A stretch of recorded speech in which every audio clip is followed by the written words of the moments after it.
Well, some public sector unions are gearing up to go on strike. They say government is disrespecting a previous wage agreement and is not invested or interested in resolving the dispute. The unions are demanding a 10% increase, while government has put a 3% hike on the table. For more on this, let's bring in Labour analyst Michael Bagraim, who joins us via our video link this morning. Michael, it's great to see you as always.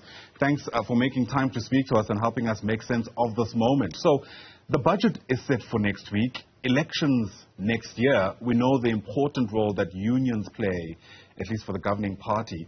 How much bargaining power do you reckon workers have at this stage?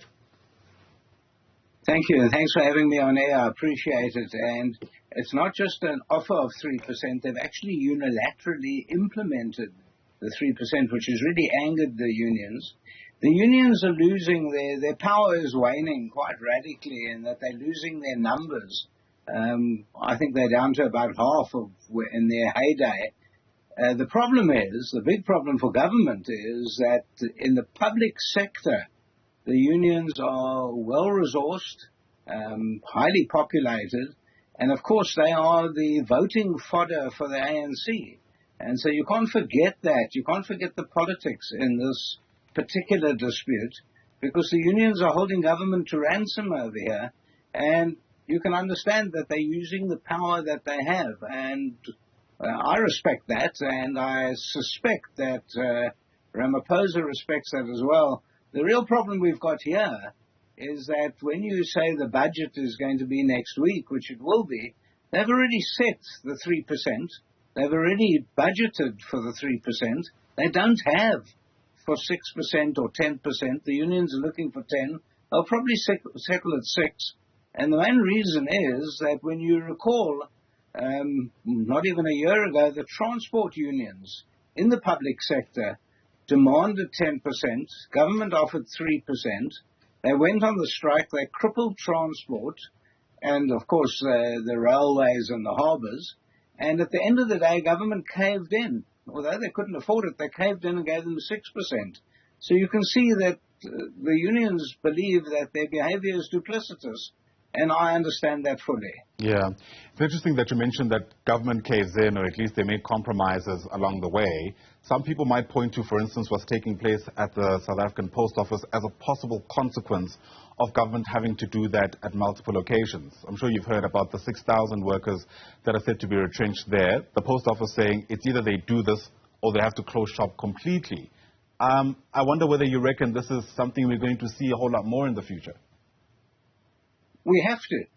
We have to. The civil service is bloated. It's overpaid. And unfortunately, government, and right through the consecutive elections, have caved in because of the power that the unions have. And what's happening at the post office, I don't believe that the 6,000 is going to be the end of the day. It's going to be probably double that. And we're going to see waves of retrenchments in the future.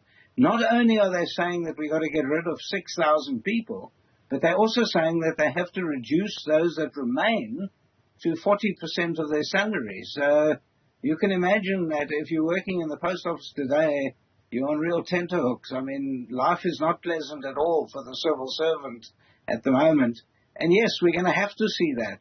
They can't conjure money out of nowhere, although they've been pretty good with doing that with SAA, but the reality is that the present government has run itself into the ground. It's been on a spending spree. It's been on a theft spree. You name it. We saw all that coming out of the Zondo Commission. And unfortunately, the civil servants are saying, well, you've been stealing. Why is it our problem? Why do we have to get the blame for all of this? And you know what's happened. There's a massive increase. You go and buy a food basket at any one of the department stores, and you'll see that the price of food has gone up 20%. So to get a 3% increase is not really keeping up with living at all. Absolutely. So you can understand the union's argument. Their argument is twofold. First of all, you people have stolen everything. It's not our fault. You must now pay us. And the second thing is, we're going backwards. We're earning less and less every single year, and we're not keeping up with inflation. So you'll be between a rock and a hard place. And I put the blame fairly and squarely on government. not on the unions. I put it on the government. They're the people that bloated the unions. They're the people that overpaid, and now they've stolen it dry. They deserve to be in this hard place where they are right now. Sure. CPI, of course, at 6.9%. Purchasing power parity that you've just alluded to. Everybody can feel that your rand can take you a shorter distance now than it used to perhaps some time ago. But if this is the reality that we're facing, I mean, if we are in a situation where if unions keep pushing, they're likely to see retrenchments, is it a wise strategy to continue pushing nonetheless?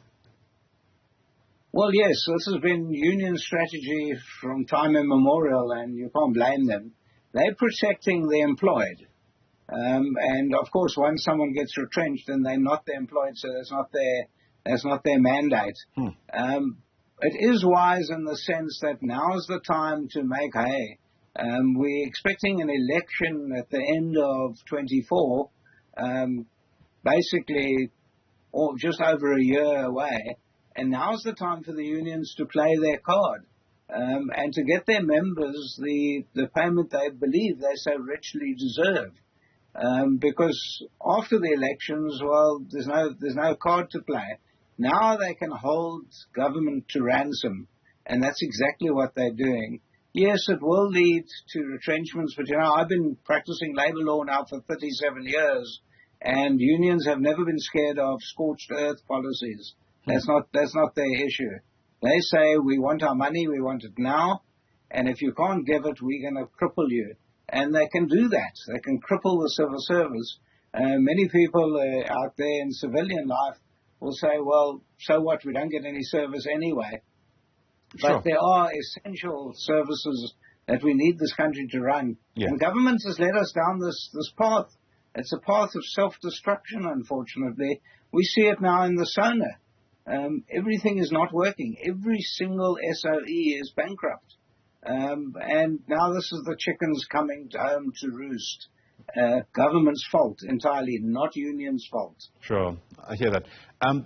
One can't help but wonder what this is doing to attract or not attract people into the public service. I mean, there's real concerns around security of tenure, for instance, and I don't imagine anybody talented in even energy, for instance, would ever want to use that skill in government. Well, of course, you're quite right, but, you know, jobs are so scarce. If a job comes up, you take it. We had 40% unemployment in this country. Our youth are really getting the bad end of this, in that we're about 75% unemployment for youth. So any job, anywhere, would be taken. So, yes, you're talking about a highly skilled individual with lots of population in his CV. I understand that that person might not want to work in the civil service because it's dangerous in the civil service at the moment. We know that they are overpopulated. We know that they are going to have all sorts of strife from now on. But, you know, when you're desperate, you take a job wherever you can get one.